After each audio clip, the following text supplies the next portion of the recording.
Assalamualaikum warahmatullahi wabarakatuh. Perkenalkan, kami dari kelompok 2 yang beranggotakan saya, Ayuni Putri dengan NIM 2020112028. Adapun rekan saya, Dela Ayu Prasetya dengan NIM 2020112005, serta Febrina dengan NIM 2020112016. Di sini kami akan memaparkan materi tentang manusia mempersepsi ujaran. Baiklah, selanjutnya saya akan menjelaskan tentang persepsi ujaran dalam konteks psikolinguistik. Persepsi adalah sebuah proses saat individu mengatur dan menginterpretasikan kesan-kesan sensoris mereka guna memberikan arti bagi lingkungan mereka. Sedangkan ujaran adalah suara murni atau tuturan langsung dari sosok yang berbicara. Jadi, ujaran itu adalah sesuatu baik berupa kata, kalimat, gagasan yang keluar dari mulut manusia yang mempunyai arti. Dengan adanya ujaran ini, maka akan muncullah makna sintaksis, semantik, dan pragmatik. Persepsi ujaran adalah peristiwa ketika telinga menangkap sebuah bunyi yang dapat berupa bunyi lepas, kata, atau kalimat. Kalau orang tidak dapat mendengar bunyi dengan jelas, tentu saja orang tidak menangkap maknanya. Lebih-lebih kalau bunyi itu berupa kalimat, dan orang itu belum menguasai bahasa yang digunakan dalam kalimat tersebut. Ketidakmampuan menangkap bunyi yang didengar bisa disebabkan oleh berbagai sebab, yaitu yang disebabkan oleh ketidaksempurnaan organ dengar dan kedua yang berasal dari materi yang didengar. Ketidaksempurnaan persepsi bunyi antara lain disebabkan oleh kecepatan bunyi yang didengar, khususnya kalau berupa kalimat.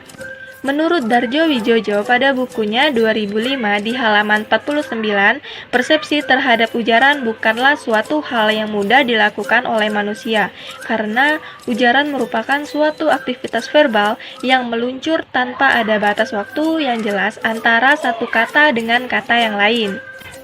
Persepsi terhadap suatu bunyi dalam deretan bunyi bisa pula dipengaruhi oleh kecepatan ujaran.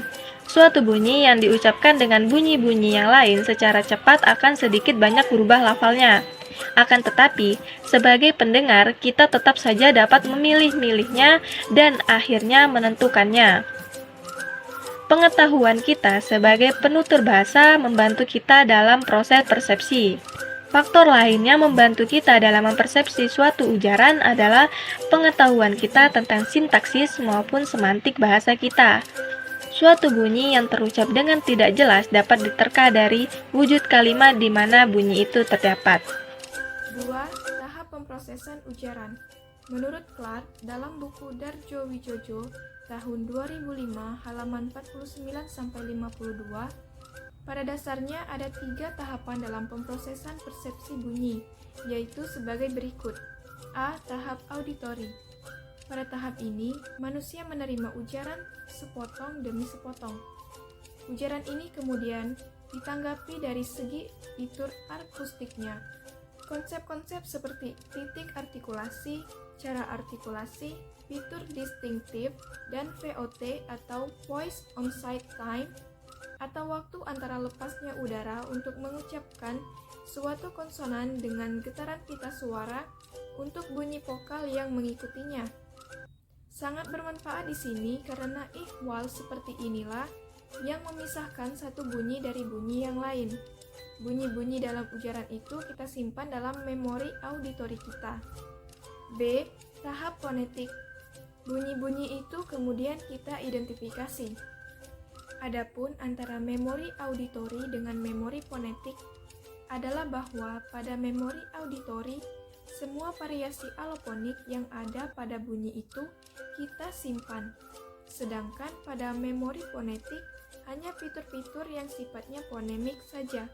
Misalnya, bila kita mendengarkan bunyi B dari kata buntung, maka yang kita simpan pada memori auditori bukan fonem B, dan bukan hanya titik artikulasi, cara artikulasi, dan fitur-fitur distinktifnya saja, tetapi juga berpengaruh pada bunyi U yang mengikutinya. Dengan demikian, maka B ini sedikit banyak diikuti oleh bundaran bibir. Sedangkan pada memori fonetik, Hal-hal seperti ini sudah tidak diperlukan lagi, karena bagi kita tangkap bunyi itu sebagai bunyi B, maka detailnya sudah tidak signifikan lagi. Artinya, apakah fonem B itu diikuti oleh bundaran bibir atau tidak? Tetap saja, bunyi itu adalah bunyi B. Analisis mental yang lain adalah untuk melihat bagaimana bunyi-bunyi itu diurutkan, karena urutan bunyi inilah yang nantinya menentukan kata itu ke kata apa. C. Tahap fonologis. Pada tahap ini, mental kita menerapkan aturan-aturan fonologis pada deretan bunyi yang kita dengar untuk menentukan apakah bunyi-bunyi yang sudah mengikuti aturan fonotaktif pada bahasa kita. Sebagai contoh, saat orang tua menyebutkan kata contoh, ada unsur huruf yang hilang, yaitu huruf H. Harusnya contoh. 2.3 Faktor-faktor yang mempengaruhi manusia mempersepsikan ujaran. Persepsi ujaran mempunyai beberapa model, di mana pada masing-masing model terdapat faktor-faktor yang mempengaruhi bagaimana sebuah ekspresi ujaran itu terbentuk, seperti keadaan lingkungan, keadaan psikologis si penutur, dan juga kemampuan bahasa si pendengar atau yang memberikan persepsi. Masalah utama dalam menentukan model persepsi ujaran adalah menentukan model persepsi yang tepat dari sebuah proses persepsi ujaran.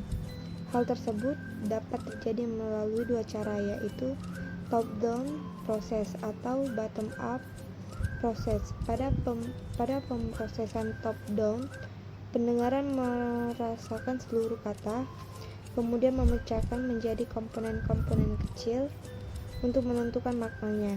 Sedangkan dalam proses bottom-up, pendengar merasakan sebuah kata pertama dan kemudian menyusun kumpulan kata secara bersama-sama untuk membentuk dan menentukan makna. Kesimpulan, persepsi terhadap ujaran bukanlah suatu hal yang mudah dilakukan oleh manusia, karena ujaran merupakan suatu aktivitas verbal yang meluncur tanpa ada batas waktu yang jelas antara satu kata dengan kata yang lain. Persepsi ujaran juga ternyata tidaklah sederhana yang kita pikirkan. Di dalamnya terdapat proses atau tahapan bagaimana suatu persepsi terhadap suatu ujaran itu terjadi. Melalui tahapan-tahapan tersebut, kita sebagai pendengar dapat menafsirkan bunyi yang diujarkan oleh penutur dan memahaminya secara tepat dan sesuai dengan maksud si penutur. Persepsi ujaran mempunyai beberapa model, di mana pada masing-masing model terdapat faktor-faktor yang mempengaruhi bagaimana sebuah persepsi ujaran itu terbentuk, seperti keadaan lingkungan, keadaan psikologis si penutur, dan juga kemampuan bahasa si pendengar atau memberikan persepsi.